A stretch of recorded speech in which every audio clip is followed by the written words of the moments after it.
And it really ended up shaping to be a wonderful partnership opportunity. And when I always describe it to people as the process is like dating. Before you get married, before you get into that partnership, you want to date your partner before you enter into that long-term commitment. And that's what a real estate partnership is. It's a long-term commitment. And we've been committed to each other for 2 years now, and it's worked out wonderfully so far. And we have a lot more deals on the horizon. So that's kind of how we got brought together, and it's been a great journey so far. Welcome to the InvestNest Real Estate Investing Show, a community for real estate investors to learn, network, and grow.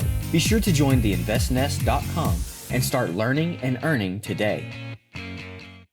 Hey, what's up, everybody? This is Travis Murphy, and you're listening to the InvestNest Real Estate Investing Show.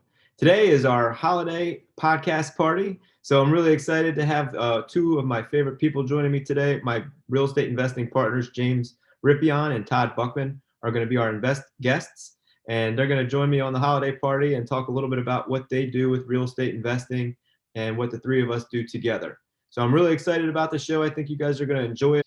But before we begin, I want to remind everybody listening to the podcast to please hit the subscribe button. And if you're enjoying the show so far, leaving a review and rating on the show is a really big help to us. And of course, check us out on Instagram, Facebook, and Twitter at The InvestNest.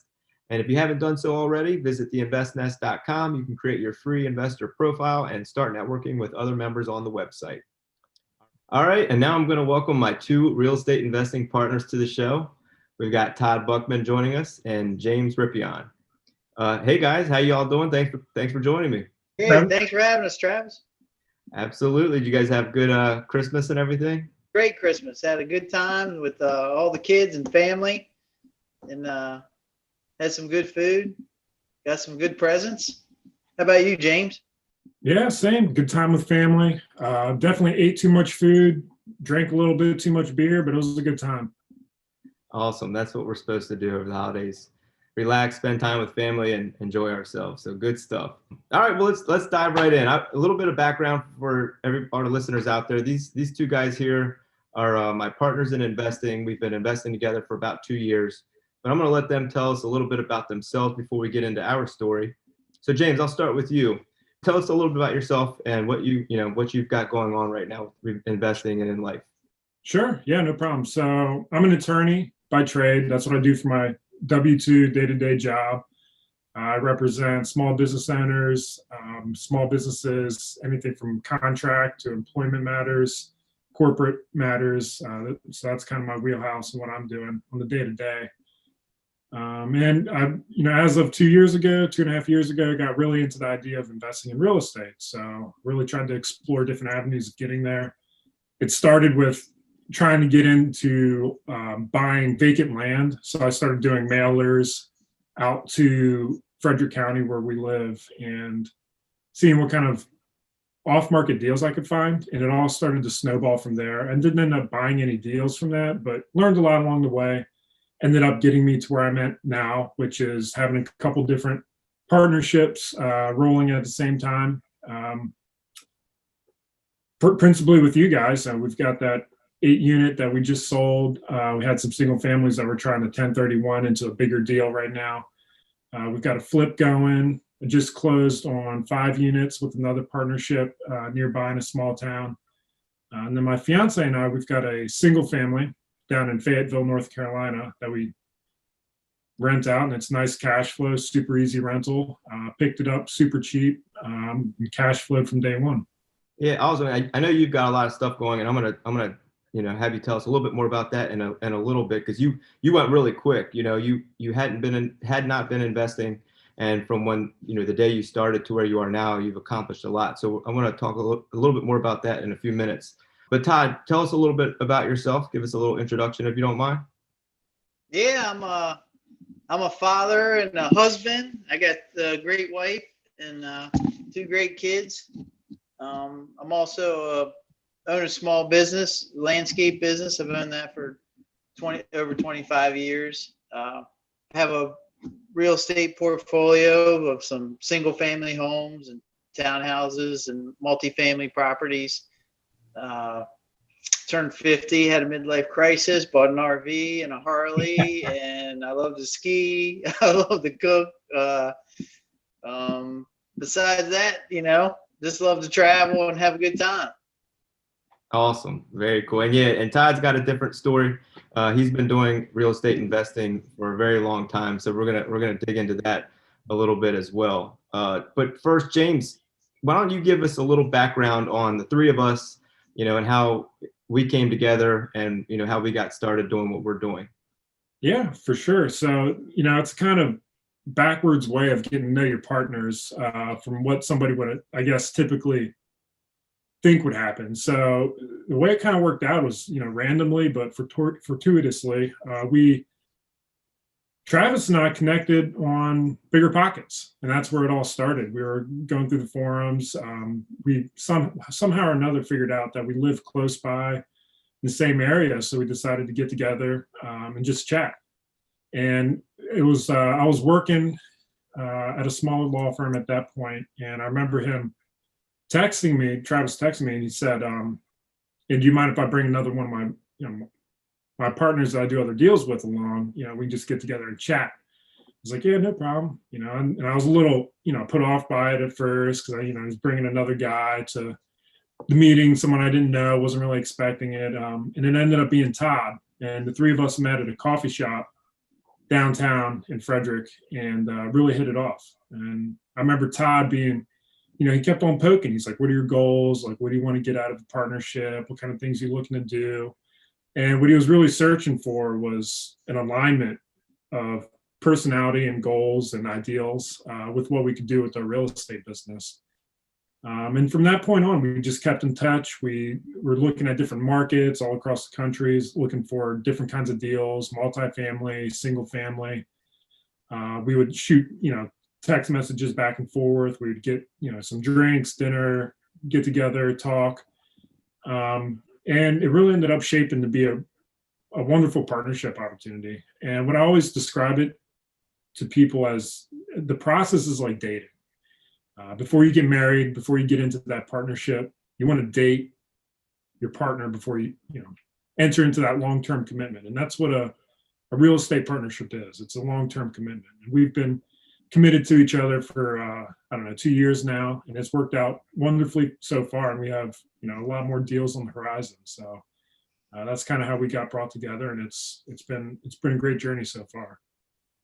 Awesome. And Todd, why don't you take us a little bit through after we met and what we've done since then?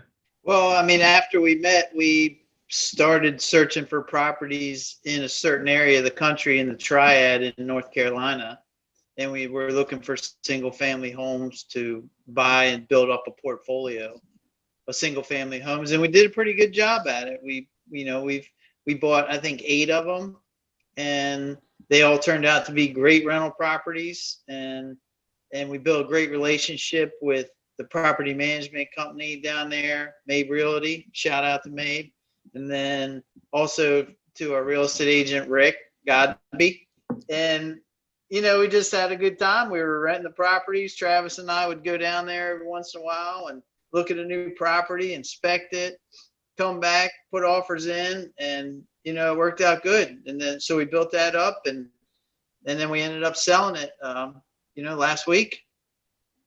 Mm-hmm. And now we're going to take that money and try to do that 1031 and buy something big, I want to dig into this a little bit more because I think the way that we did it would be intriguing to some of our listeners out there. How did we take down most of our single family rental properties? Yeah, so it's I'm sitting here, re-listening to this story and remembering how it played out. It's pretty cool for at least myself. I know Todd's been there, done that already, but for myself, this was a great experience. This was different. This is great, I think. And I think you'll see that with a lot of the deals you do. Everything seems to have a different flavor to it, and this was definitely unique. The first deal that we purchased was something that we found online. It was marketed as one listing on MLS, and it was actually a package of 3 different properties. So it was 3 single family houses. And we were working with our realtor, Rick, and this came across our radar one way or another. Either Travis found it because he's always looking for deals, or Rick brought it to us because he's always trying to sell us something. And we found this really good opportunity. So an investor was trying to offload these 3 properties. And we took a look, we inspected them, we gathered what we thought would be a good offer, and we ended up offering all cash to purchase these first 3 units. And we ended up creating this strategy for our offers that is, not a lot of people do, but we like to present options whenever we're working with the seller, because you don't know what the pain point is going to be. You don't know what's going to trigger them to want to sell quick or get more money or this, that, or the other. So we would have these different options where we would offer all cash for one price, seller financing for maybe a higher price because it would be less money out of our pocket. Maybe if it wasn't 100% seller finance, but a portion of it. And the third option would be we secure, bank financing. We pretty much just let the seller determine how much we're paying, with all those being favorable options for us because we set the prices. So that's how we picked up our first deal. And, I think, correct me if I'm wrong, but was Abe already managing those 3? Yeah. That's how we met Mabe, through those first 3 properties. Immediately, we did not have the headache of having to find a new property manager. And so that was May 2018, right? Mm-hmm. Yep. Yeah. Within, I don't know, a month, Mabe brought us another package. Actually, James, I think that was May 2019. Was it 19? Yeah, because we've only been doing this for less than 2 years. Yeah, okay. So it was 2019. Within a month, they brought us another package of 3. And we ended up taking down that package as well. I think we bought the first one with cash. I think that was all the money that we brought to the table. So we did notes to our entity for the first package. And then for the second one, when that came across, we were like, shit, we don't have any more money. What do we do? So then we got creative. We started to look around for opportunities for securing capital. So we went to friends. We had promissory notes drawn up. We secured capital that way, and we were able to take down the second package.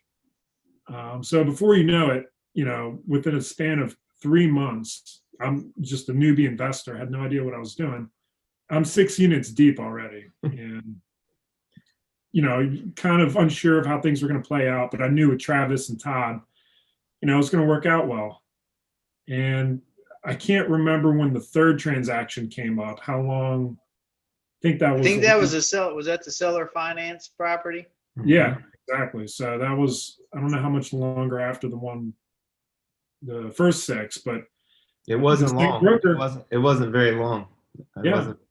Not at all. So we ran out of money after the first deal, then got promissory notes for the second deal. And then for the third deal, the same broker brought us 2 single families right next to each other, nice brick ranchers, already being rented. And it was a package deal. And we worked with the broker to negotiate seller financing on that. And I think we put $4,000, $6,000 down pretty much. We had to come to the closing table with. And, in less than 6 months, we, took down 3 different deals, eight units. And then we did some other creative stuff after that, but that's how it got started. And then we got a loan, and we jumbled all of it into one big loan through Carter Bank, except for the one owner finance property. Right. So yeah, we did put everything together, refinanced out.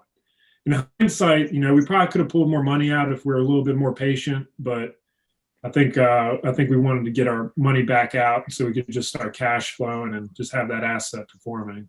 So we almost burnt them, but we didn't really do many improvements to the property. We just bought them at a good price, and basically we were recycling other people's private notes or promissory notes that we had established to take these properties down. And like Todd said, once we had them all purchased, we were able to get past a seasoning period and then refinance and redistribute that capital back to us to either pay our partners off who had given us the notes, or go buy more properties or flip houses or whatever we wanted to do. I want to add another layer into this because I don't think we brought it up yet, but this was all out of state too. So none of this, we're up here just outside of DC, and this is all down in North Carolina. So for our listeners out there, none of this was in our backyard. You know, we weren't anywhere close to the properties, not as familiar with the market from day one. Todd, can you talk a little bit more about the importance of those relationships that we were able to establish early on, and how helpful that was to us, not only to be able to do the investing out of state, but also to come across all these different opportunities? Oh, I mean, I think it's pretty self-explanatory. You've already gone over it. I mean, Mabe's just an asset. They did a wonderful job, you know, and Rick, he was very, very helpful. And our contractor, Devon, was great as well. So, I mean, being in the business up here, I basically do all that stuff myself, and having them down there doing all that for me, it was just great, you know, so. Yeah, they did a super job. Yeah, and just to take that a step further, you know, the property management company was kind of a mom and pop shop, and they had been managing other people's properties, you know, for a long period of time. So I think what it was some of these other landlords that they were managing for had maybe gotten older, and the older landlords that were ready to sell, I think they just for some reason thought of us first. Maybe it was the cash that we were bringing, or you know, just whatever. But it wasn't just the management. I mean, they put us in touch with contractors, which allowed us to then go do a lot of other things. And now I want to take that back over to James. In the interim, James, while we were taking these properties down and refinancing, you know, back into our longer term hold position, what were some of the other things that we did once we were able to, you know, get that initial capital back that we bought these properties with after we refinanced? Yeah, so it all comes back to relationships, and Mabe really put us in a position to succeed there. I think the first thing we did was a wholesale deal, which we actually found off market because I was sending mailers down to the area where we were targeting, just trying to find small multifamilies. And this is a crazy story. We sent these mailers. I got some feedback and some hits, and over one, I guess it might have been Christmas last year, maybe Thanksgiving, drove down there to see my fiance's family, hang out with her. And it's only, you know, hop, skip, and a jump away from the town we were targeting. So I drove down there and I went and checked out some of the properties that I'd sent mailers to, just to see kind of what I had mailed, because I didn't see these places. I don't know what we were looking and getting into. So I drove by the last one on my list, and it was the most horrible looking street, you know, very low income. You know, I got out of my car and like people are looking at me. And I do the test where like you wave to them, and if they don't wave, you're not in a good area. Thankfully they waved, so you know, they're good people there. But you know, it was, you know, trash littered everywhere, overgrown Mattress on the street. Yeah. Mattresses on the street. Yeah. So, you know, it wasn't a nice place. And I remember doing an Instagram story on it, being like, wow, this place, you know, we'll never buy this place. What a heap. You know, lo and behold, you know, 3 weeks later, I get this call from somebody, and it's the most Southern thick accent I've ever heard in my life. And I can't for the life of me understand. All I can hear is North Carolina property, something, something, something dollars. And I was like, okay, someone wants to sell the property. So I got the information as much as I could gather, and we ended up looking into it. I think they wanted $150,000. It ended up being an 8-unit apartment, 4 below, 4 on top, vinyl siding. They wanted about 150. We ended up getting it under contract for $90,000, 8 units. And this isn't like in the 80s. This is like a couple months ago. So, you know, that was either a sign of one of two things. We did an awesome job and had a great deal, or there was something we were missing. Ended up being something we were missing. I'll let Travis and Todd take it over from there, but we ended up eventually wholesaling it to another investor down in the area, only to learn almost a month ago that he re-wholesaled it. So that was an interesting deal. I don't know if you two want to talk about that one. You guys had some Yeah, hands-on I'll add that it was fully rented too. So when the guy reached out, Billy Bone reached out, he was the property manager for a longtime owner, and it was a fully rented property. You had already seen it, James. Todd and I had not, and I think we actually got it under contract before Todd and I had seen it. So I think or at least came to terms. I think we had come to terms, and I drove down there with the check and was going to sign the contract with the guy. But yeah, Todd, why don't you tell us a little bit about what you saw when you first? Yeah, then I think you came back from your trip and said, Todd, I think you need to come down here and look at this with me because it looks like a good deal, but I'm not 100% sure on this one because for some reason the price is good. So then Travis and I went down there and took a look at it, and it was a nice building. If it was in our area, it probably would have been $700,000 for something like that. But the maintenance was not upkept on it. It was, the stairs were a liability. There was a lot of improvements that needed to happen in order to make it safe and secure and something that we would want to be part of and rent. So we just decided to get rid of it and wholesale it because the money we would have had to put into it, wouldn't have been, then the investment wouldn't have been worth it. But, plus we called around trying to find property management companies in the area that would want to manage this property for us. And several of them said, we're just not interested in renting or managing that property for you. So yeah, that's a sign. And, James reached out to basically another wholesaler / property manager that ended up, it worked for him because he was a property management. He was from the area, and it was a perfect match. And I just like to add to that. We had no intention of wholesaling this. Right. We thought we were going to buy it. And after we did our diligence and realized we had a turd in our hands, we thought at first that the deal was dead in the water. But then we kind of thought about it and said, we got this thing under contract already. Let's do that thing called wholesaling and see if we can find a buyer.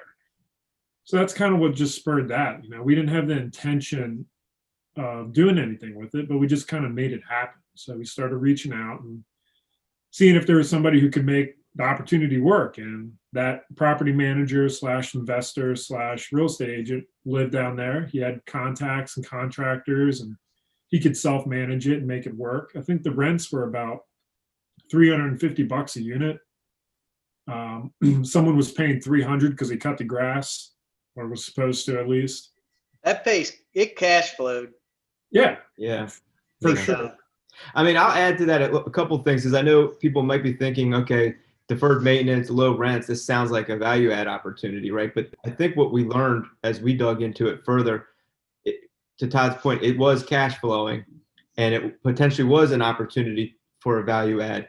There were some severe safety issues, so I think that was the first thing that caught our attention. Was it was going to take some time, number one, to get it up to par, and the way some of these people were living in these properties was a concern to us. If something were to happen with a fire or something like that before we were done with the renovations, it was exposing us to a potential liability. The other thing is the area as a whole wasn't bad, but for some reason, like James started the story off, that little intersection right there just was the worst part of town, and apparently everybody in town knew it. And it wasn't very large, and it wasn't really that bad, but it was just, trash in the streets, mattresses in the yards. It was obvious that there was not really going to be any appreciation going on there for a while. And I think even if we would have fixed up the building, it would have been a tough road. We would have had to buy several buildings on the block, and it would have taken 5 to 10 years to build up the whole area in order to make it. Yeah. And we don't have that much time. We don't want to spend that much time. Ultimately, that was what my conclusion was as well, or all of us, I think, really, was that if we had a really nice property, I don't know that we would have been able to rent it to support the nice property at that point in that location. So we could change the property, but we couldn't change the location. Yeah. But like James said, we didn't just walk away. We had it built into the contract, so we had an out. We had an inspection period. our due diligence period, we were able to do our inspections and get out of the contract. But instead of just backing out, I think it was James that was really ringing this bell was, what can we do with this thing to still try to make some money off of it? And along the way, we had met some contacts, picking up these single family houses, met with different property managers, had come across different, people down there and kind of developed some relationships. So James started reaching out, right? And had a hit on somebody that had some interest, and whatever he ended up doing with it after we sold it to him is his prerogative. But, we made a little bit of money on the deal, and it was Good for better than him. I nothing. mean, that's everyone made money. He made money, we made money. Hopefully the guy who bought it from him made money. And that's the thing about wholesalers. Sometimes, you feel kind of cheated when you're buying something from a wholesaler, or when you're wholesaling something. Like, you want to make sure that you're getting most of the deal. But we just focused on getting the deal done and making sure everyone was happy. And we wanted to make sure everybody knew what they were getting into. We weren't trying to hide anything. Everybody knew exactly what was going on, and it was still a good deal for everyone. So it turned out great. Transparency is key. Mm-hmm. Yeah.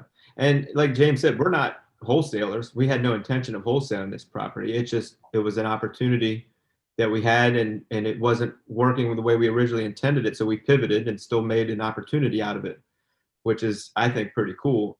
And I think for the reason I think I want to bring all this up to people listening is because some people out there that may not have started investing, like all of us, we read books, we listen to podcasts.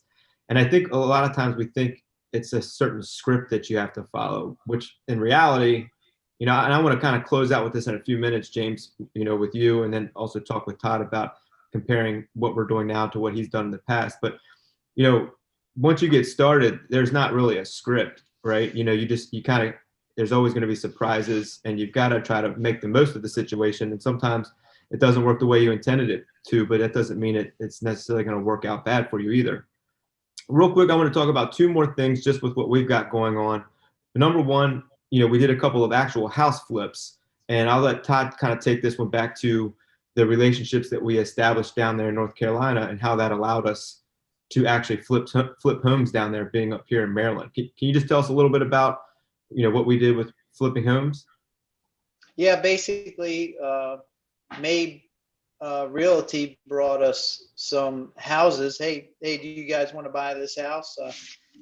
And we would go in and offer them a cash amount for the property, go in and fix it up, list it with Rick from a different realty company and sell it. That's what happened on the first one, right? How many do we do? Two? Mm-hmm. 2 flips? Yeah.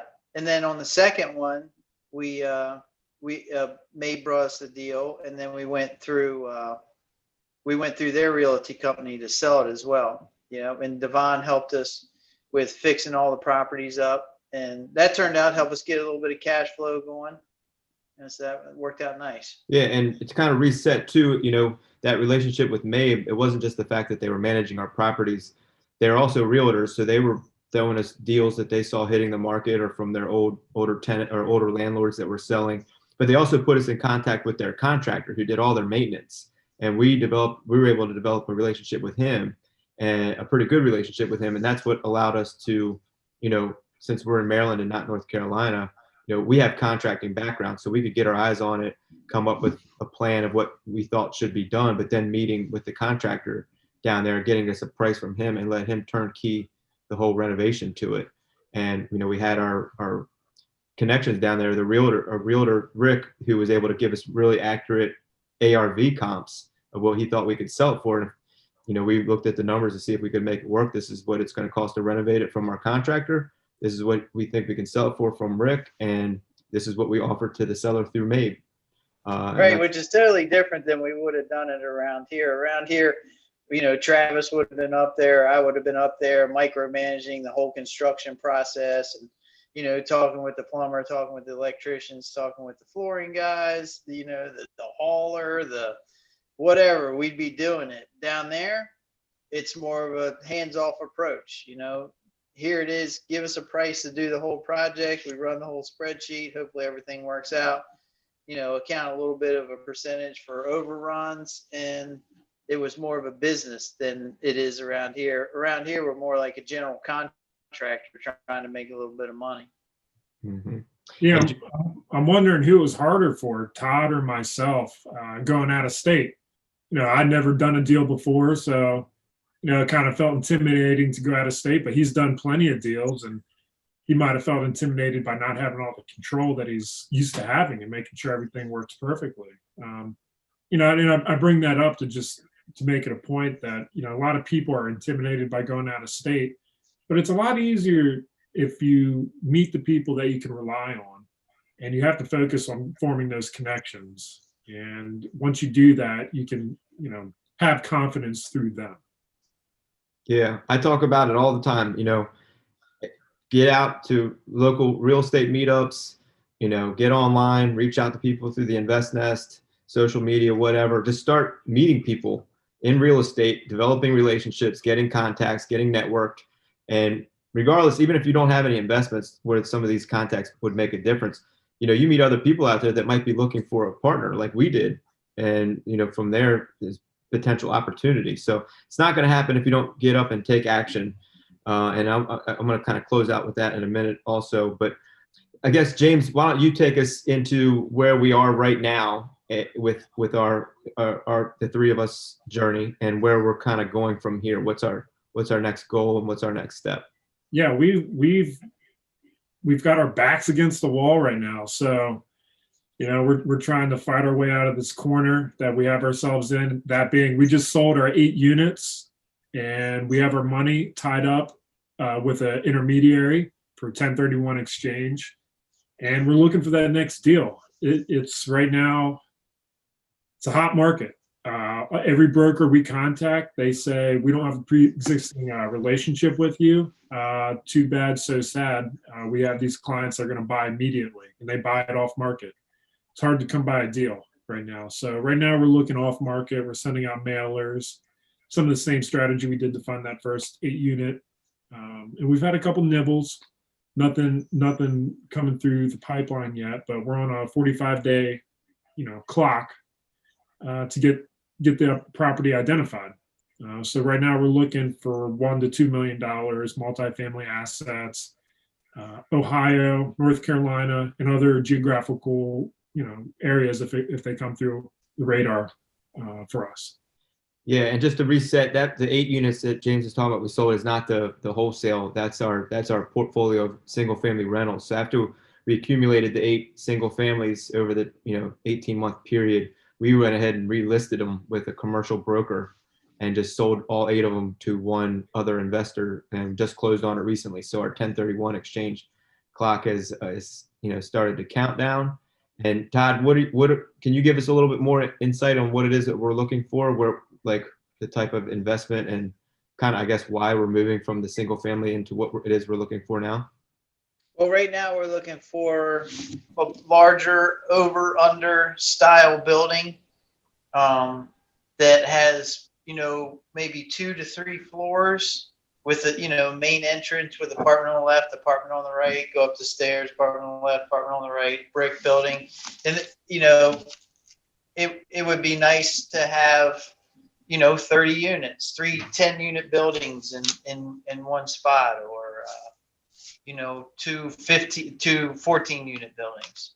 So, that's kind of what we're looking for. We think that we can save money on the capital expenses by consolidating it into, that kind of building. But there's not a lot of them out there, that's for sure, right now. We're looking hard, We've prepared ourselves. We've also brought in some other partners that we're talking with that have some interest in partnering with us. So we're going to, use their potential capital in addition to what we're going to be doing from our 1031, from the sale of our portfolio. And we're super excited about that. We have the money, we have the game plan, we have the team in place. All we need is the deal, and we can make it happen quick. So I think everyone's really excited about that. So if anyone's listening and you got a 30-unit deal for $1 to $2 million, maybe we can work something out. So get in touch with Travis. Absolutely. Love it, James. Nice. Very nice.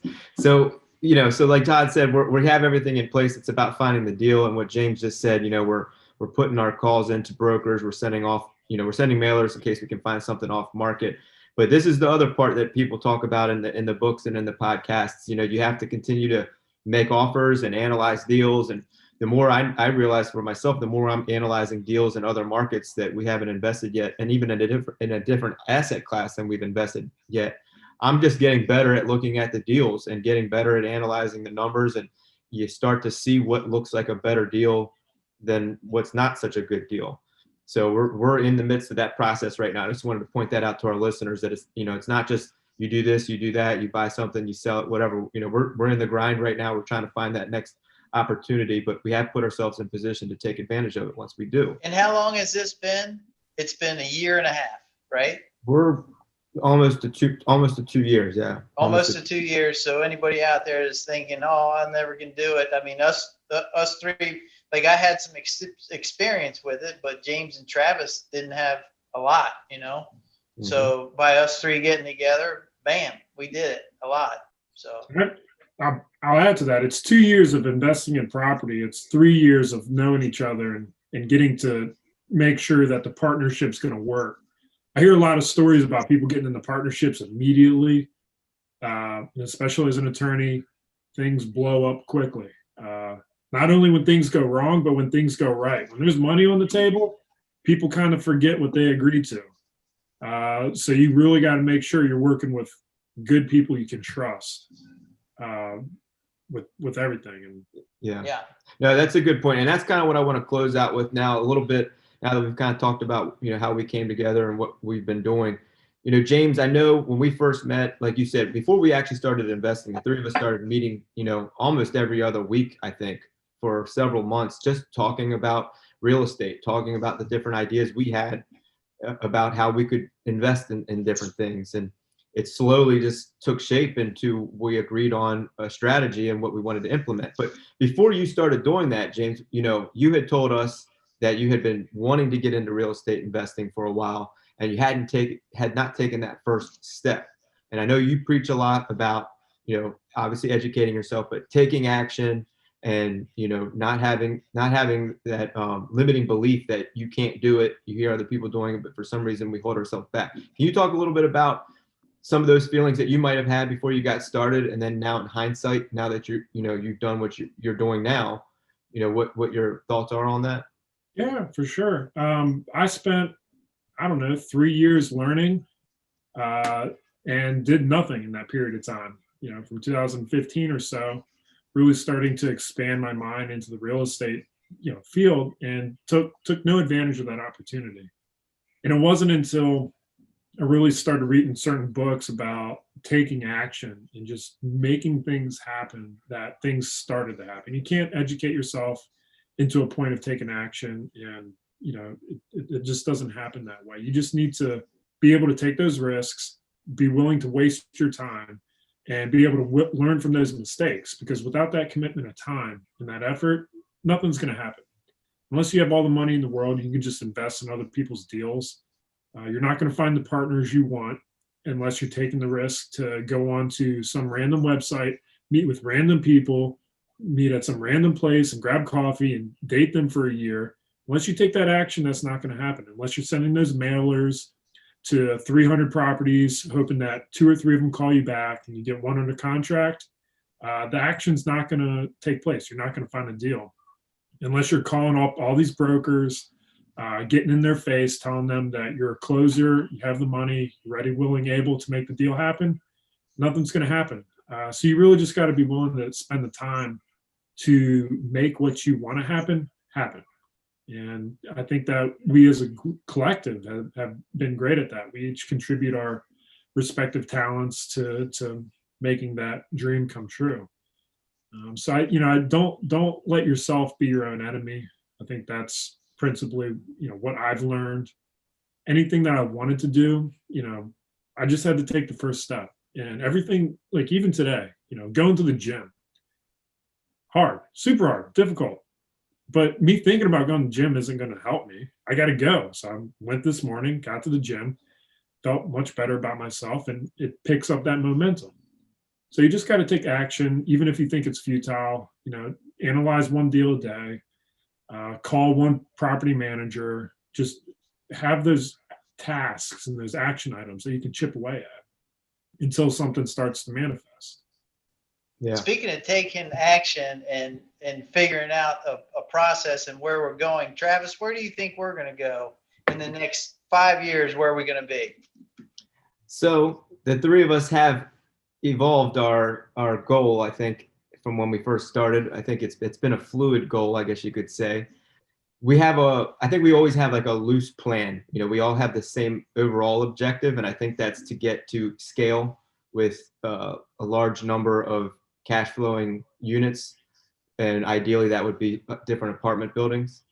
So as of right now, if we're able to continue to execute the way we have, it would be 1031 exchanging into our mid-size apartment building, kind of getting that experience for a little while, getting that street credit. If we're successful as we expect to be, then we'll have a track record and then be able to go on to other potential investors who might be interested in partnering, but not necessarily have the skill set that we have and that we've built up over time, doing this. So if we can get into that position, we'll be able to not only have to wait and accumulate our own money to continue to buy these multifamily properties, but I think the plan is to partner with other people and have other investors come in and us be more or less, the asset managers, and that will allow us to scale more quickly. So in five years, I don't know the exact number of units, but I'd say if we keep up with the same pace that we've been on, we should have a good amount of apartment buildings under our belt by that point in time. Yeah, I'd say 100. That's my guess. 100 units. James? I agree. I think there's three elements to a good real estate partnership and deal: time, money, and deals. And I think we're definitely, focusing in on our strengths to the time and the money aspect, and we got to, put that together to make some good things happen. So I want to hammer home partnerships here to close out in just a minute. But before we do wrap things up, I did want to hit Todd with one more question that I think is it would be interesting to a lot of people out there. Todd, you have built up your existing portfolio aside from James and I for many, many years, and you've got a lot of experience when it comes to, single family, multifamily, rental properties. But to add to that, you also have self-managed those properties. You've almost built yourself a management company. How do you compare the way you've done it over the past, X number of years, building your portfolio, to what we've done over the past 2 years? Not necessarily which one's better or worse, but just the differences that you've noticed and any feedback you might be able to provide. Well, I think the difference is basically, if you've ever read the book from Robert Kiyosaki, The Cash Flow Quadrant, that's the difference. What I'm doing right now, I'm still in the self-employed quadrant. Even though, I'm building wealth and it's a little bit different, I'm still managing it. I'm still doing it. What we're doing goes more into the I quadrant. He has the 4 quadrants. What is it? The employee, the self-employed, the investor, and the business person and the investor. So I think we're moving more into the I quadrant by doing this type of investing and letting our money work for us. That's my goal. I think that's a good way to go. And the difference, what I'm doing now, I'm still in the self-employed quadrant. So today I was in Hagerstown, Maryland, working on the boilers and bleeding the system. I had my son up there. I'm teaching him how to do it. He's sweeping the basement. We're organizing. We're putting shelves up. I've never done any of that in the business with you guys. And I think that's the difference. And I think both sides are great. I enjoy doing it. I love working. I love the tenants. I love the people. I love doing it. But you get to a point where you can't do that if you want to, really build real wealth and be an investor. So, after reading that book of Robert Kiyosaki's, it opened your eyes up to, how to build real wealth. So I'm building a retirement with what I'm doing at home. I'm not building real wealth.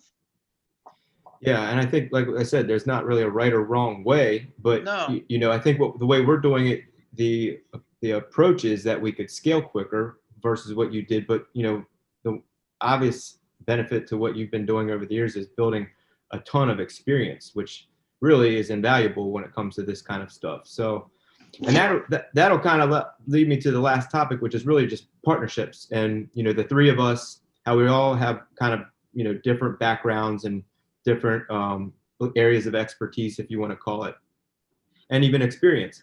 What do you guys think has contributed to our success so far? And, like you said, James, I'll start with you, James. You said, you're an attorney, you see a lot of issues with partnerships that, that can arise. Usually when it's over money, it's easy to happen. Why do you think the three of us have been able to not just be successful, but been able to work together so well? And how has that contributed to our success?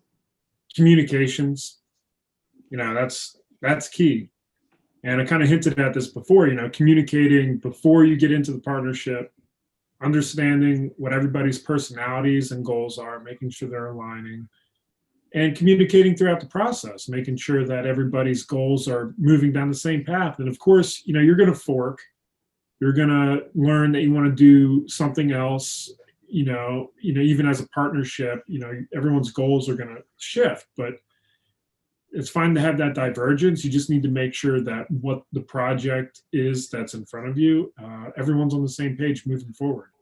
I think all three of us have our own respective business ventures that we're doing, but we don't let that get in between what we're doing here together. And I think we have a good collective ideal of where we want to take this, and it's great for that purpose. And as long as everyone's communicating that, understanding, I think that's what leads to great partnership. Yep, well said. Todd, can you add to that? Yeah, I agree. All of us definitely have our own, skill sets.